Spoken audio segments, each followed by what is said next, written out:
Guys, welcome back to another video here of House Divided. We're hitting the halfway point of college football, or maybe a little past it, and then NFL a little past a third of the way. Yeah. But yeah, let's go straight into our best bet recap. I went 5-3, bringing total 32-30. And then you want to tell the crowd how you did last week, man? A perfect 5-0. I think it's only been done once in the show before for a week. It was our special guest a year ago. Exactly. And then that Of course, he's still perfect all time. I am 17-16 for the year, but yeah. Hey, if he kept going, he would be perfect. Exactly. We're past 500 first time this year. Yeah. I'll take it. It was a slow climb, but slow climb, but the key is to keep it up now. Yeah, exactly. All right, let's move into the first order of business here on a Friday night game. We didn't preview it because we didn't think there was much to preview, but here we are reacting to it. Louisville kind of shocking Miami on Friday night. Are you concerned for the Canes here after picking up this loss? Yes and no. You obviously don't want to see a loss like that happen. But, I mean, when you really, really think about it, they don't have the schedule to where, I'm seriously concerned because there's another loss coming up. You know, any other loss would, of course, if you lose in the title game for the conference, well, you might be out. But I don't know if they'd punish you, really, if you make it and if it looks like two ACC teams are going to make it, which right now I'd say it is. The main takeaway is you had 4 Beck interceptions. That's not going to happen again. Georgia Beck, baby. Yeah, I don't think that's going to happen again. You also had the fumble problem. So it was a 3-point game with that many turnovers. Yeah, you don't want to see that many turnovers, but I guess it's like one of those where I don't think you're going to go through that again to where it's enough to not have me super concerned with the Hurricanes going forward. Yeah, like I said, Georgia Beck is back. Hopefully he doesn't stick around. If he does, this is a disaster. But yeah, like you mentioned, a lot of turnovers, still a close game. Mm-hmm. As like a team standpoint, not that bad for their ACC championship hopes. Kind of sucky because there's a lot of teams still undefeated. But I know what's their face? Georgia Tech has a favorable schedule as well. Obviously, they play Georgia at the end of the year, but doesn't count for their conference. What's it called? Conference record, excuse me. And then I was looking at Virginia's schedule. They're also undefeated in the conference. They also have a favorable matchup, so it'll be interesting. I mean, I think if Miami wins out, they'll slowly keep climbing up the rankings and be in a playoff spot, because people are going to be losing. But it'll be interesting how they see, because if Virginia and Georgia Tech win out and one of them loses, do you put Miami? It'll be tricky. So, it's obviously you would love to win that game, especially favored by 2 touchdowns. But I mean, slip up happens. Hopefully Beck turns it around, and that defense at times they did look good, but at the beginning of the game it just seemed like Louisville were doing everything they wanted. And they had 3 quarterbacks out there a lot, which was interesting. But no, it was a great job by Louisville and their team and their head coach and that defense creating all those turnovers. But let's move in right to the second game. My man, Pavia, putting on an absolute show, especially running the ball against LSU. What are your thoughts on this game and their season outlook and all that? Yeah, for the LSU Tigers, I think their playoff hopes are really over, especially going into the A&M game this year. I mean, Bama on the road. Exactly, too. Bama on the road is going to come. They play at OU to end the year. So they have a tough schedule coming up. I don't think they have the offense to compensate, and if Weeks is out a couple more weeks, they might not have the defense to compensate. Hey, Wes Weeks, bro. Sorry. He's there, right? Oh, Wes Weeks is stepping up. Yeah. And the other weeks too, third weeks, whatever.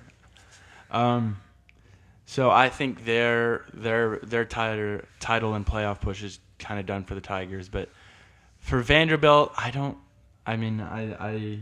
think they're a playoff team, but they definitely have much more of a chance now.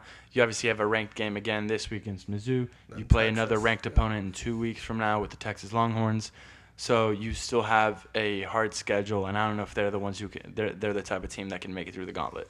I think they kind of showed what happens when they face a really good team when they played Alabama. Yeah, I think it was kind of like the same thing as the Ole Miss game.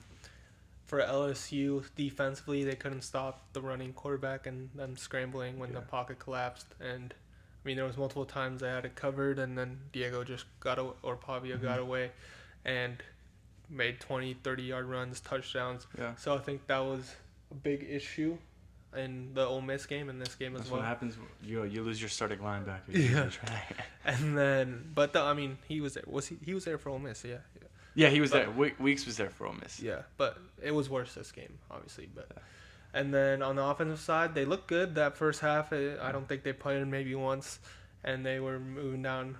They were moving down the field, and Garrett Nussmeier was making big throws. But then second half, I think they put up not that 7 points maybe, and it kind of slowed down. It was just a punch show, and then Garrett Nussmeier had 2 times where his defense got a stop and could let his team down the field to maybe win if they went for 2 or tie it at least. Then he just couldn't lead his team. I think LSU season's basically over. I'll be shocked if they win out. And for Vanderbilt, I think they have some tough roads ahead. I do think they win this weekend, but then they have Texas, and there'll be a lot of 2-loss teams. Yeah. So it'll just depends on compare resume and strength of schedule and what the committee decides to do. But I like the grit of this Vanderbilt team, and I mean they're putting on a complete turnaround. Obviously last year they were good, but these last 2 years from what they were before, which you love to see. Yeah. Yeah, it's come a long way from the only easy place to play in the SEC is Vanderbilt. So. Exactly. So that's a change of pace for them. Let's do a change of pace ourselves. Go down to a little shootout between the Georgia Bulldogs and the Ole Miss Rebels. Georgia gets the big win at the end. What's the playoff outlook for both of these teams? Yeah. First of all, the game, honestly, watching wise, was the best game I saw this weekend. I think it was. I love offensive football, obviously. There's people who like defensive. I don't know why. I like defensive football. You torture yourself to that. But, no, Ole Miss looked really good. I think a lot of people expect them to go blown out, but, I mean, they were mostly in control, especially first half, early second, and they just seemed like they could not be stopped. Trinidad is the truth. He can throw the ball. He can run it. He's absolute monster. Obviously, this Georgia defense isn't as strong as years before, but still impressive on the road. Tough environment. Obviously concerning Ole Miss. I mean, Georgia has a good offense, but concerning that also Georgia moved up and down the field like it was nothing. Yeah. But, I mean, this is a loss expected here for Ole Miss, and I think they put up a great fight, and they looked really good to my eyes, especially offensively. So I think with the schedule they have remaining, obviously another tough one here against OU. But after that, really easy. They'll be easy. So I think they'll slide in as one of the lower seeds with 2 losses. Or honestly, I think they could win this weekend, but we'll get into that. And then for Georgia, I think they control their own destiny too. They have a tough one at Tech. Is that one at home or away? I'm not sure about that one. But they have Texas coming in on a tough one, but I think they have their own at home as well. So. That one's in Athens, yeah. Yeah, I think this team is also a playoff team, and even if they win out and don't make the championship for some reason or tiebreakers or whatever, that they'll take care of business. Yeah, I agree. I think, as you said, Ole Miss, close game. Defense, tiny bit of a concern with the way they were moving so well the Georgia offense was. In a way they kind of hadn't in a lot of games. They obviously stagnated against Auburn the week before, so... You don't really want to see that if you're Ole Miss, how well they were moving. But, again, I'll give it to Georgia. You came up against a better team and you played better. That's what you want to see after a slow week against Auburn. I think as long as Georgia keeps finding their feet like this offensively throughout the year, they're going to be much better going down the stretch. And, obviously, they have some tough games that's coming up, as you mentioned, with Georgia Tech, Texas. So, it's what I wanted to see from Georgia kind of as a build-up. Yeah. Completely off topic. Or the game before, I forgot to ask you. You think Brian Kelly's done for LSU? I was gonna say if they lose a couple more games. If they lose the rest of the game, if they lose to A&M, OU, A&M, and Bama. Yeah, I think he's done. Or what about 2 out of 3? Like they If finished, Bama's they one of finished the- with 4 losses. If Bama, I'm counting Bama as one of those losses, Yeah. and then they split against A&M, who's say they lose to A&M, who's high ranked, and they beat Ellis. They beat What's their first? OU. OU. I think he might keep his job Yeah. because he lost the games he was expected to lose. Yeah, I think he'll. Yeah, if he loses all 3, he's gone. But Yeah. 2, he might be gone. But next year he'll be on the hot seat. Mm-hmm. I just was curious because it's the buzz. People are saying to fire him or whatever. Yeah. But let's move on here to Bama. We've talked about them a little bit when mentioning these other teams. They continue to roll against their rival. They were smoking cigars early in that game. What's it called? The smoke filled up the air in the stadium. Are they the SEC favorites? I think they absolutely are. I think they have the best quarterback in the SEC right now. I think they're moving well on the ground and well through the air with a couple of elite receivers. You know, Bernard and Williams are getting going. That defense is playing better and better each week. You obviously had a good game there with Tennessee, but I just think Alabama has now beat Tennessee. They've now beat Georgia. They've really put the lights out, and they beat Vanderbilt. So they're really taking this gauntlet and doing good things with it. Yeah, I think they are the favorites based on the schedule they have left and what they've done so far and what we've seen in conference play and the eye test, obviously. So I think they are the favorites. I think they are going to win out. All their tough games are home games. I mean, South Carolina could be tricky, but South Carolina's not good this year like we thought they were. So I think they're going to win out and obviously be in that championship game. But I'll say I do think they. Well, I'll speak about that when we go in our playoff predictions. Never mind. And then for the Tennessee side, I think their season's kind of done. I mean, I don't know what the rest of their schedule looks like, but you dropped your 2 ranked matchups so far, and it's just with all these teams we think are going to end up with 2 losses. It's just I don't see a world where they slide in there.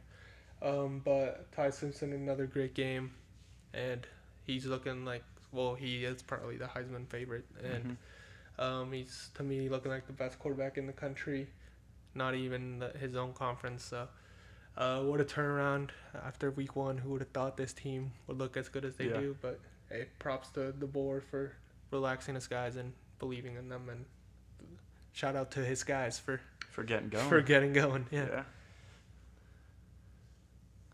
All right, let's inch over to the Irish, who get what's going to be their only big win of the year, and a good win over against the Trojans after the Trojans were coming off a big win themselves, dominating the Michigan Wolverines the week before, who they themselves actually got a big win this week over Washington, dominated them.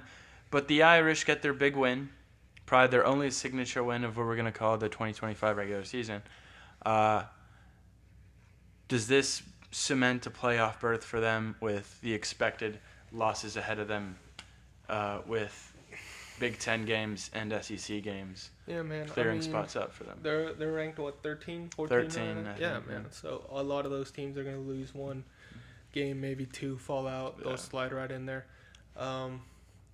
I think, obviously, their schedule's not hard. They're going to win out. If they don't, obviously, this team doesn't deserve to be in. To me, obviously, people are just going to go but they lost to, Miami was number 2, but they lost to 2, in theory, playoff teams by a combined 6 points, I think. So I think that's going to be the biggest argument, and I can't argue against it. Obviously, they were one play away from winning both of those games. So obviously, you would like to see some more big wins, especially with a lot of these teams we're going to see with a tougher conference and tougher games with the same record, but they'll slide right in there. Death taxes and Notre Dame sliding into the college football playoffs, man. Yeah, I agree. I like what you said about the argument that they basically barely lost. Those are one of those games where it's a flip of a coin game. Yeah. I mean, if they play 10 times, they win 5 out of those 10, probably because 4.77. Yeah. So I do think they do deserve to be in the playoff. They showed it this week again, getting the good win over the good team, and they really don't have any hard games left, as you said, and they're getting going. So I do think it would be good to have them in the playoff, and I do think they've cemented that spot, really, unless they have some crazy loss. They have been dominant in all the games since those. So Yeah. I mean, USC is a great team and great offense, but they still seem like in control of that game. Yeah. So, for USC, obviously, tough game, not expected to win. Doesn't affect your conference. You can still slide in there maybe if you win out, but I don't expect Indiana and Ohio State to lose any games. Yeah. So, but I mean, USC, I think they're building slowly something good, and Lincoln Riley in a few years will have hopefully the old USC back, but we've been saying that for years. Yeah. All right, man, let's go straight into your playoff predictions here. Just the 12 seed, no need to go into the matchups, but let's go straight into it. On the last spot for the number 12 seed, I have South Florida. Get in my group of 5 spot. They had the big win early in the year against Florida. And I think they've just taken care of business since. Boise State too. First team to 2 ranked wins this year. Their only loss is Miami. Yeah. So they've taken care of business. They've earned their spot. At number 11, I have Georgia Tech. I have them losing at Georgia, and I have them losing the ACC championship. So they're a 2-loss team coming into the playoffs. Earns in that last seed. I have Notre Dame at number 10. I don't think they still have the 2 losses, which I think these teams ahead of them are going to have, and they're going to have had the better strength of schedule. And I just think the committee does favor those conferences enough to where Notre Dame only gets the 10, in my opinion. I have Ole Miss at the number 9. As you said, they're either going to end up as a 1-loss team or a 2-loss team, and they're going to be able to take care of business. And then I don't know if they make I don't think they make the championship game, the conference championship game, just the way I think it's going to fall. But I have them at the 9. I have BYU winning the Big 12. They obviously just had their big game in the Holy War. They still have to play Texas Tech, but I think they can take care of business there. And even if they don't, they should be able to get revenge on Texas Tech in the Big 12 championship. And I think, just to me, BYU is a better team than them, and I'd favor them right now. Number 7, I have the Texas A&M Aggies. The way I see it, I think they lose one of their regular season games coming up, whether it be LSU, whether it be Texas, etc. And then I do think they could make the SEC championship, and against Bama, and I think I have them losing there. I have number 6, Georgia, ahead of them. I don't know exactly what the tiebreakers would be when it comes to who would get the spot against Bama in this scenario and the SEC championship. But I do see Georgia winning out. And the whole thing, to me, was why I have them ahead is I think Georgia will beat Texas, but I'm not entirely sure Texas A&M is. Maybe mainly because I think it being in Austin does affect the scenario. And, Texas has beat A&M before last year, and they haven't beat Georgia since the Sugar Bowl, 8 years ago now. 2018? Yeah. Yeah, I think 7 when then. Texas was announced back. Back by Sam Ellinger. Number 5, I have Miami. I think they'll be able to win out and win the ACC, and a win against Georgia Tech will be a good team. We'll project them forward. Number 4, I have Oregon. I think they're going to win out and miss out on the Big Ten championship because I think the other 2 teams ahead of them will win out and go undefeated as well. So number 3, I have Indiana. I have them going undefeated but losing in the Big Ten championship. Number 2, I have Alabama winning out and getting the SEC championship. And then Ohio State, I have them going undefeated and winning the Big Ten. Yeah, we have some similarities, little differences. I got South Florida as a 12. I think some big Power 4 wins and ranked wins, and then also easy schedule remaining should wrap up their conference. Then I got Notre Dame 11. I think a lot of these other teams ahead of them are going to pick up bigger wins and maybe lose the same amount of losses, but maybe in conference championship games or against better good competition. Excuse me. Then I got Tech. I do think they win the Big 12. I think I got BYU losing this weekend at Iowa State, then at Tech. I just don't see them winning both, and I think Tech is going to win out and be whoever they see in the championship. And I got Ole Miss. Even if they lose this weekend, they have a easy schedule and they'll climb back in there. And I got Miami. I put them here because there's a world where there's a bunch of teams that could jump them from that championship game, and without that championship, they'll fall a little more into the middle range. Louisville can jump them because of the tiebreaker. Mm-hmm. Virginia still undefeated. I think. What was the other one? SMU still undefeated. Duke's 3-1 as well. I don't know how tiebreaker's gonna work, but Yeah, I but I mean, think they're there's still- 7 teams or so ranked above them, technically speaking, in the ACC. yeah. So we'll see down the stretch how the East standings come Mhm. out. But I just put them 8 to be safe. Then I have Georgia Tech. I do think they lose to Georgia, but if they don't see Miami in the championship, they will win that conference. So that's why I threw them in at 7. Then I got Georgia. I think they win out as well. It just depends on tiebreakers and stuff for the championship game. And even if they make it and lose to Bama in the championship game, they'll still be top 8 seed. Then I got A&M. I think we pick up one of the losses at LSU, at Missouri, or at Texas, but I think that would slide us into the championship game, and then a loss to Bama shouldn't count us out and give us the 5 seed, kind of like Texas last year. And then I got Oregon. I think they're going to win out, have 1 loss. Mm-hmm. And then Indiana, they'll lose in the championship game to Ohio State. Then Bama, they'll win out and win the conference championship. Then Ohio State, undefeated, number 1 seed. So we kind of have the same there, man. Yeah, very similar. I think the only difference is, of course, seeding, but then it comes down to you have Texas Tech, I have BYU. I think that was the only teams we had differently. Yeah, exactly. All right, let's go into the NFL. We had the Rams come in and destroy the Jaguars in London. Yeah. Without Puka. Are the Jaguars a playoff team, or you don't think so anymore? I don't think so. I think that wild card race is going to be a little way too competitive. With all 3 AFC West teams are going to be fighting for a spot there. You're going to have the Ravens are going to. We're expecting them to maybe be able to make a late push with Lamar Jackson coming back. I know they have 5 losses, but that's only 2 games behind. Kind of the Jaguars. It's 2 losses behind as of right now. The Ravens have played a game less. And I just don't think they can get to the division the way Indianapolis is playing right now. So I think with that in mind, and you have the Patriots and the Bills, I think those are 2 better teams than them. One of them is going to get a wild card spot. So I think there's a lot of teams in consideration for the wild card spot that are in a better place than the Jaguars right now. Then for the Rams, man, I think they're for sure a playoff team. Obviously, they're in a heated division battle with San Francisco at 5-2, Seattle as well, and the Rams as well. So that's going to be an interesting one because I think, especially Seattle, I think is really tough competition. The 49ers are obviously very hurt. They already did beat the Rams, so. Yeah, I completely agree. I think this is a game I thought the Jaguars were going to win, and I did have them in the playoffs before, but seeing that game, man, that offense can't get anything going.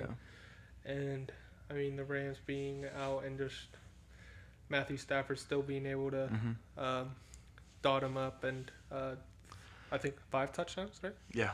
Yeah, 5 35-7 touchdowns and 3 to Devontae. He had a big game as well.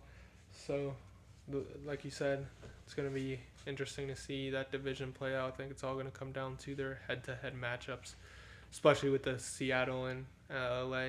Unless the 49ers can continue this. Yeah, unless somehow Magic Matt continues doing what he's doing.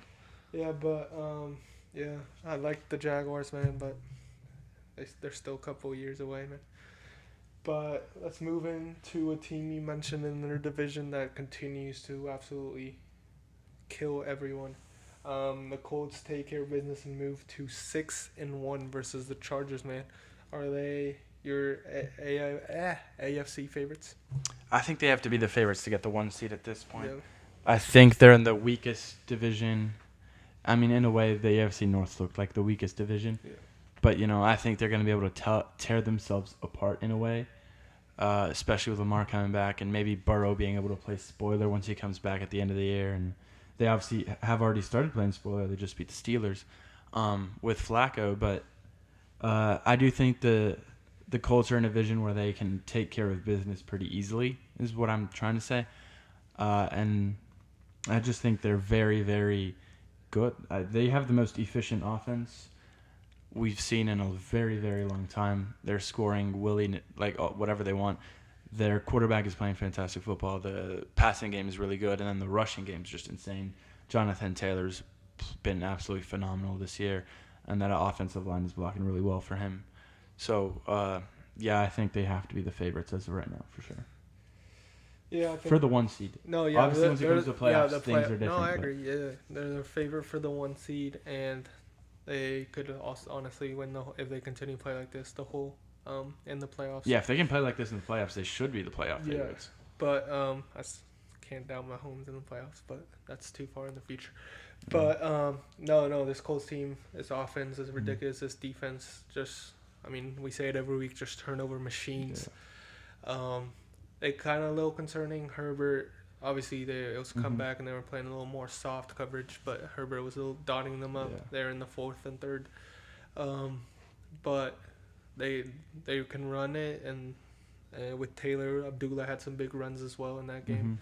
And then we've seen Danny Dimes this game. He still made some big throws, but he was a little more on the back end. But we've seen other games where he's really let it rip, and it seems like they can't guard those receivers.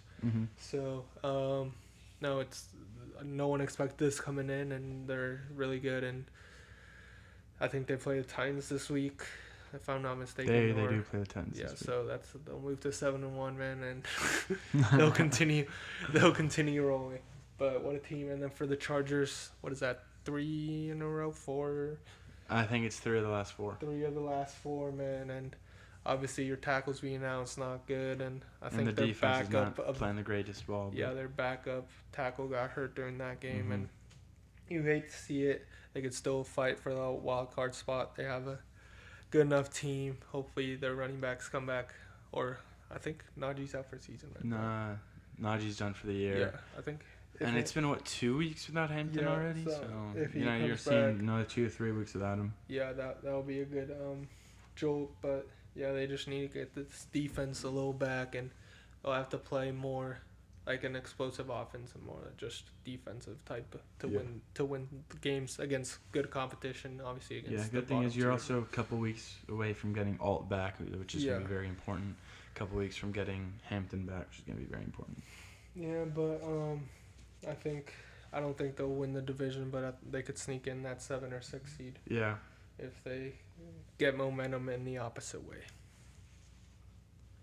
Yeah, I agree. All right. Let's take to the team that is looking really good in that division right now. The Denver Broncos just pulled off one of the greatest comebacks. 33 points, all in the 4th quarter, against the New York Giants to keep first place in the division, especially after the Chiefs' huge win against the Raiders and the Chargers' loss. What's your takeaway from the Broncos this game, and even for the Giants? Man, I don't know how you even score that many points in one quarter. That makes no sense. How do you get the ball that many times and score that fast? But no, ridiculous. Looked very concerning for the first 3 quarters. I thought the Giants were about to pull off an insane shocker. Dart has this team believing they can win any game, and that you can see that. And they've been in every game since he's been starting. And for the Broncos, obviously, need to start faster. This is not sustainable, but hey, they don't give up, and that says something about a team. And once they get it rolling early in the game, this team's going to be really scary. This defense has not looked as impressive as I thought coming into the year. Yeah. Obviously, with Surtain, with all those pickups from the Niners, I thought this would be a top 3 defense. And I've seen flashes, but it's not consistent. And I think that's the strength of this team, and I think that's how they make some noise in the playoffs, with Bo Nix doing what he's doing, clutch drives, clutch things, but also that defense really making it hard for teams to score. Yeah, I agree with what you just said, especially about the Broncos, and I think what they have to do long term with getting that defense really to what it was supposed to be before the year. They've obviously been decent, but that's not what they need to be, I think, if they want to make a deep playoff run. And then again, as you said, for the Giants, it's just about building on good things. And they played a good 3 quarters, and then obviously 1 bad quarter. They even scored in the 4th quarter, which sucks.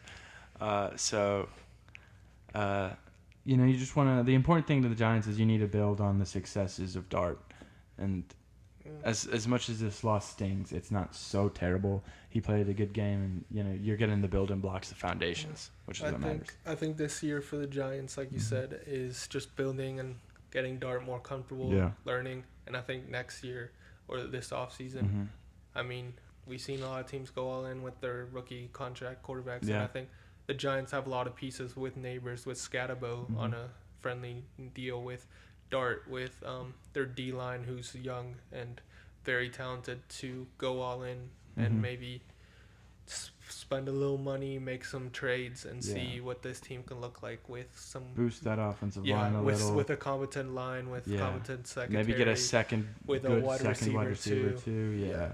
Because I mean, this team has a lot of young pieces in good places. They just need to build the team around it. And with Dart's rookie contract. But this last game we're going to talk about is the Lions versus the Big Show. They slowed them down there on Sunday night. What do you think of this game? Yeah, not the Dolphins. What in the world am I talking about? Lions. No one wants to talk about the Dolphins. The Lions looked really, really good. They were able to get the big win. Gibbs looked fantastic. What a game by him. Oh, my God. Even in moments where Goff kind of gave the Buccaneers hope with the interception, the Buccaneers just couldn't get it going. That last drive, I think it came down to 3 4th downs. Obviously, they didn't get the third, 4th down, and that ended all hopes. But I mean, you were playing without Godwin. You were playing with Mike Evans, and then he went out immediately, and he's done for a while now. Igbuka was playing hurt, obviously, with the hamstring issue. Most people didn't expect him to play, and then he showed up and still did something. And he was doing good. It was a lot of overthrows from Baker. He didn't have particularly the best game. I think the stat was, 0 for 7 on passes of over 20 yards. So not the best game from him, just different from what we've seen all year from him, which is, I think, maybe something needed to fix. But it's not the most concerning thing. They have the schedule. I think they're a guaranteed home playoff team in the wild card round. So. Yeah, I think obviously losing Mike Evans for probably the season sucks. His 10 seasons in a row of 1,000 yards is done, which you hate to see, one away from the record. But Ibuka shown he can be wide receiver 1, and that's what he's going to have to be in this season. And Tez Johnson has shown flashes, so he'll be slot in there in the place of Mike Evans. Obviously not as good as him, but Tez has looked good. Can't lie. But and then for the Lions, great game, great win. Could be important for seeding down the line. Love to see, like, Gibbs had some explosive plays. Amon-Ra always has a quiet 7 catches for 90 yards and a touchdown. Yeah. But he always shows out. If not more. Yeah. So great game for the Lions. Bucks. I mean, I expected you to lose this game. 5-2, still really good. Control of that division. Just keep winning those divisional games to wrap that up. Yeah, and your 2 biggest rivals in that division lost. Yeah. Or didn't lose, but one lost their quarterback and the other one lost. Yeah. So. Exactly. All right, let's go straight into these predictions. Those were some long reactions, but it was also the playoff pictures. But these predictions will be a little shorter, not the biggest weekend, but we still have some big matchups here. The first one being Ole Miss, back-to-back tough road games here. They go to OU this time. Who you got in this game, man? I'm very conflicted about this game. I think this is the one I've gone the most back and forward with all week. Looking forward to it. As of right now, I'm leaning OU. The game's in Norman. I think, this is now the 3rd week with Mateer back. I think he's getting a little better, a little healthier. And I think as good as Ole Miss has looked, I think that the OU defense really can stop them, and I think it just comes down to I think Mateer can get it done this week, which he hasn't been able to recently.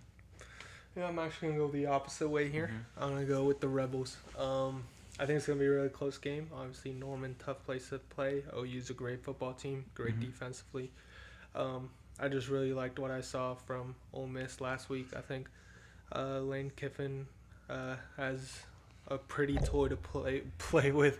And we know what an offensive mind he is, and he's been using them really good. And I think he's going to create a great game plan to combat this OU pass rush and kind of take them out the game. And I think this defense is going to do slightly better. I did like what I saw from OU last week, running the ball a little bit more, but I think they'll struggle a bit more against this Ole Miss front. But I do think it might be a little high scoring, but I just think the Ole Miss offense has more firepower, and I'm going to take Ole Miss here in a close one on the road. Yeah, that's a fair opinion, but I'm sticking with the home team in Norman. No, that's fair, man. All right, let's move on to where game day's going, right? Yes, sir. The Vandy Commodores are playing the LSU Tigers. Who do you got? I got Vandy. I think game day being there and the crowd showed out for LSU, even though there was a lot of LSU fans there. But Missouri is not as strong as a fan base, so I think there'll be even more rowdy in there for Vanderbilt. And, I mean, Pavia just lives for these moments, and I liked what I saw from them last week defensively as well in the second half, slowing down Nussmeier, kind of getting in the backfield and sacking him a couple times. They're pressuring him, and I think they could do the same to Prabula. I think the key for Missouri is lean on that guy Hardy and see where he takes you.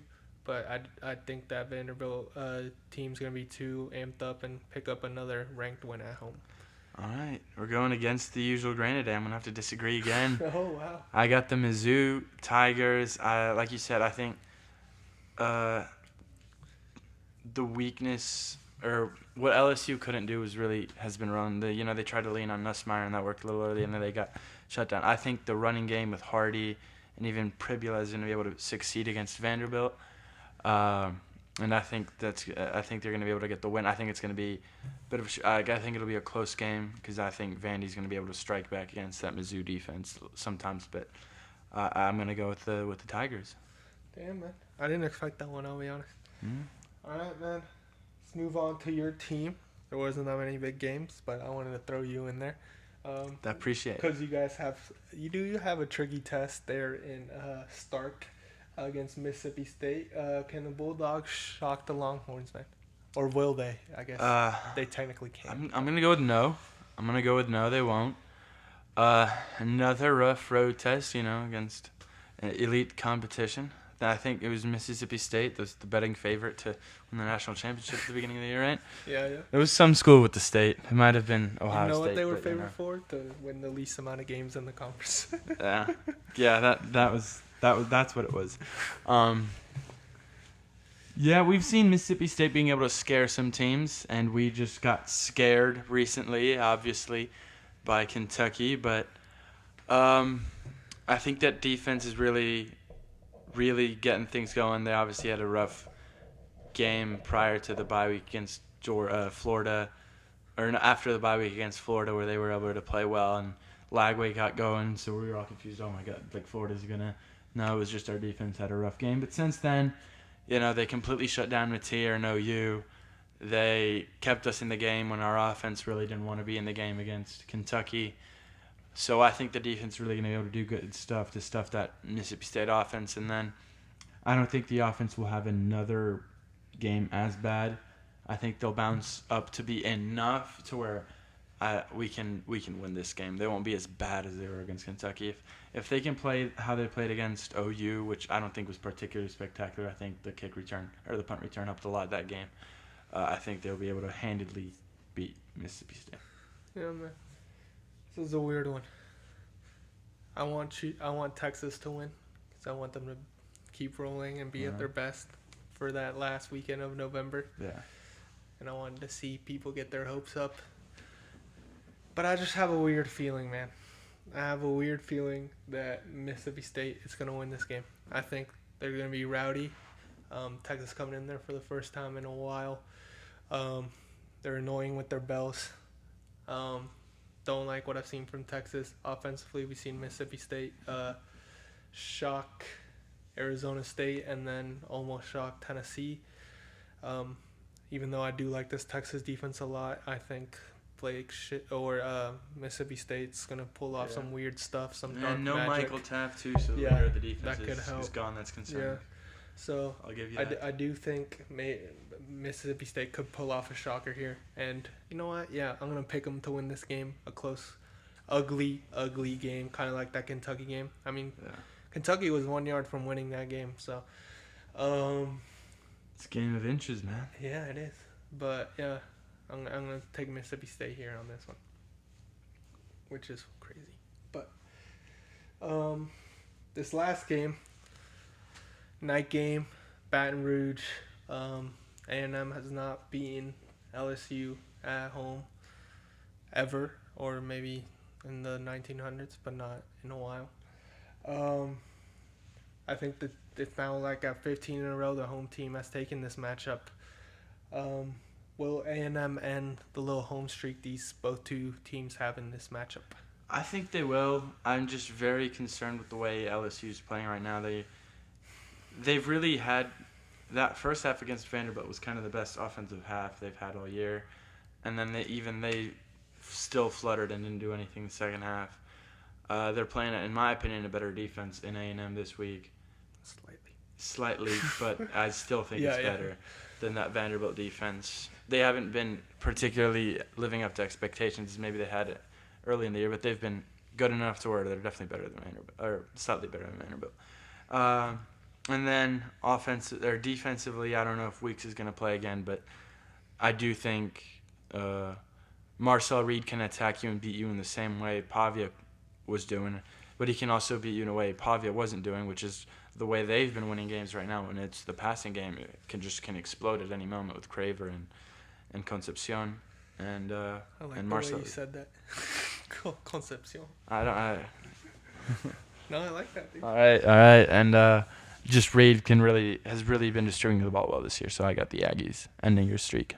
Yeah, man. I think this is a year of home streaks ending. We got Oregon losing it. We got Bama losing it. No, not Bama. Sorry, Georgia losing it.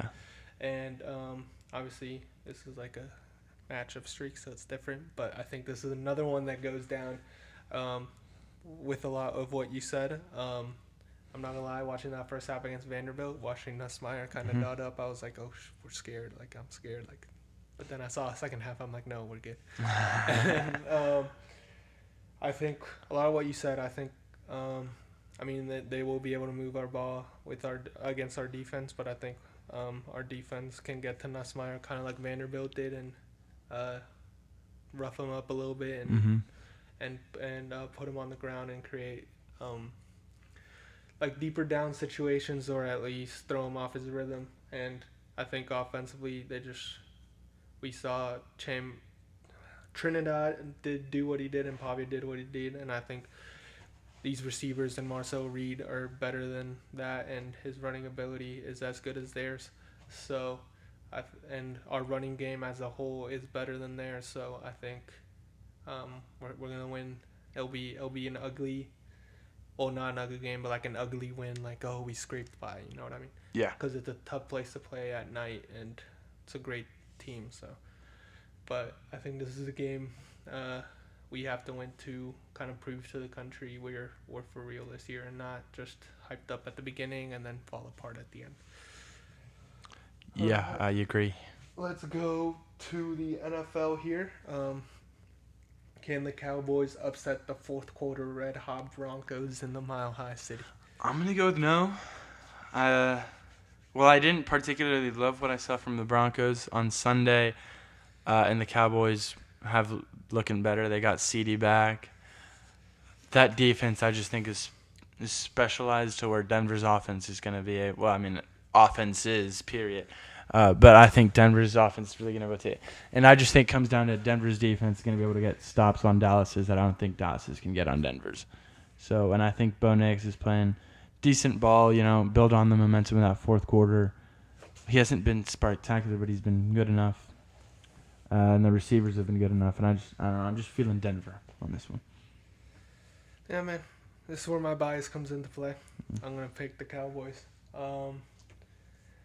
I don't think they'll start off slow. Our defense is atrocious, so they'll be able to put a pounce early. But if they do somehow, for some reason, start off slow, I think it's wraps. I think our offense is way too high powered, and we control the clock when we need to, and we can run it and pass. Obviously, with those receivers, and that defense hasn't looked the best, especially in that first half. So that's where we can take advantage. We got MVP caliber Dak Prescott playing really well. So I do think we can come in there and take the win, and after a shocking comeback for the Broncos, kind of bring them back down to earth a little bit. Yeah, I think that's a fair assessment, but I just think the Broncos get it done. I just think they're better overall enough to where their balance is going to be able to win them the game. They're a way better team. But we just talked about your team. Let's talk about my team. Big Sunday night football showdown. Aaron Rodgers gets the chance to face his former team, his team of 20 years. Or not 20 years, he was drafted in 05, but it was 17 years, I believe. Or 18. He's looked really well this year. And he gets a chance to join an exclusive club of QBs to beat all 32 teams on Sunday. Does he join the club, or what are you looking forward to in this game? And earlier in the week, I had the Steelers, and I just keep flipping back and forth. I think that place is one of the few, or during the regular season, that is a big home field advantage. And at night, and the Packers kind of just walking through the motions and beating some of these teams. I could see the Steelers coming, but I think the Packers are just a better team, and I think they are going to win this game. I think it's like 51-49. I'm leaning the Packers, but I think I want to see if Micah can. I mean, because if he gets close to Rodgers can't do much like some other quarterbacks because of his age.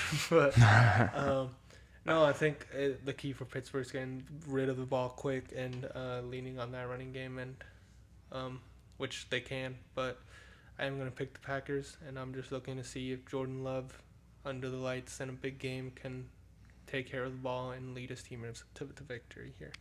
Yeah, I'm gonna go with the Steelers here. I think they get 10 days. I think a lot of what happened against the Bengals was a lot of divisional stuff. A lot of if you look at historic tendencies with the Steelers, Mike Tomlin teams, that happens a lot.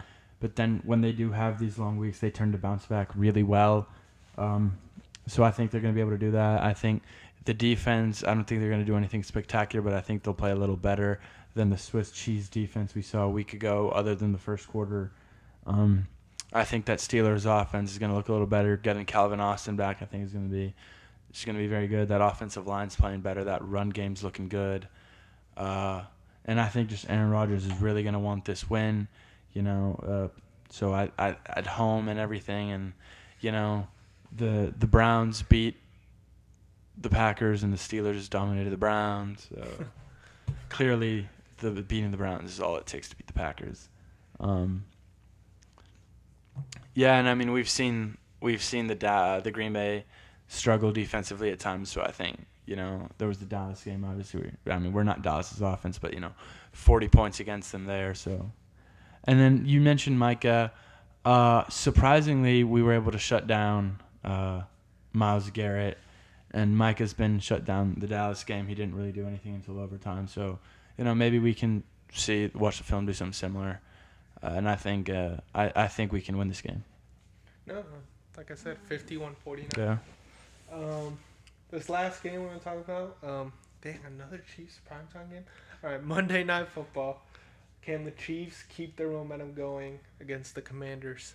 Absolutely. I mean, Marcus Mariota's playing again. He's back in. I think this is obviously one they were thinking of. Oh, it's going to be a big QB matchup, but it's not. The Commanders are still dealing with injuries. They get back with Mariota rolling under center again, and Kansas City's just looked really good, especially with Rashee Rice's return. I just think they're really just hitting another stratosphere with Mahomes playing the way he was 3 years ago, and this is just the Chiefs are gonna roll, man. Yeah, it's gonna be not as bad as the Raiders game, but similar type beat where they just throw it to whoever they want, wherever, and be able to run the ball. Yeah, Not much to say. Chiefs continue to roll and try to fight for that division against Denver. And Commanders, I'm sorry, man. It's like the CJ Stroud thing. Yeah. Everyone hyped them up a lot in the offseason. I mean, I thought they would be better than this, but obviously injuries doesn't help.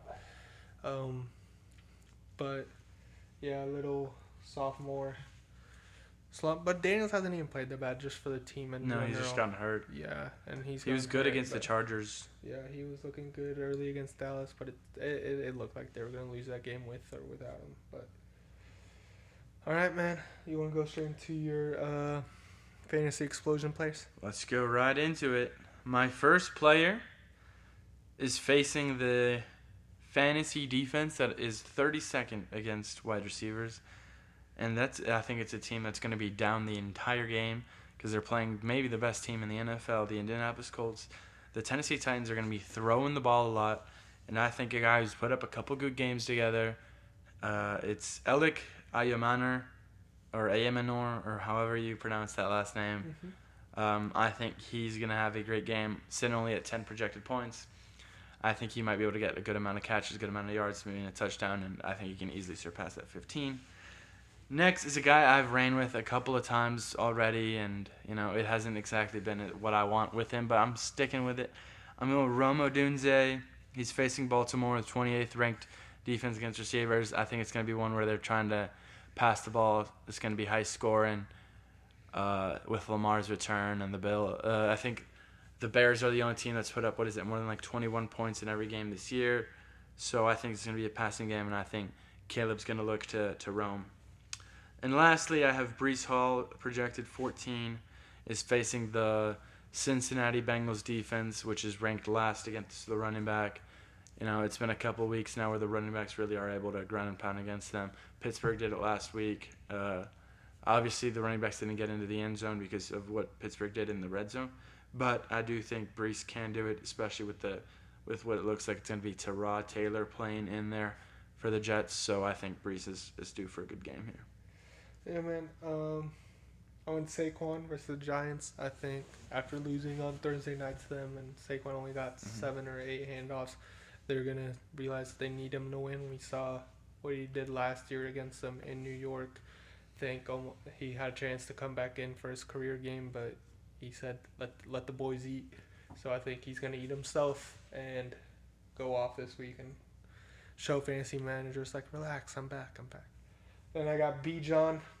There it is, a lot of points, I'm not going to lie, but Bijan's been cooking, and the Dolphins are ranked 30th against running backs, and obviously it scares me it could be a blowout, but I think if it's a blowout, it's because Bijan cooked in the first half. And then I got Ibuka versus the Saints. No Mike Evans, officially wide receiver 1 for this team, even though it's kind of been like that the whole season.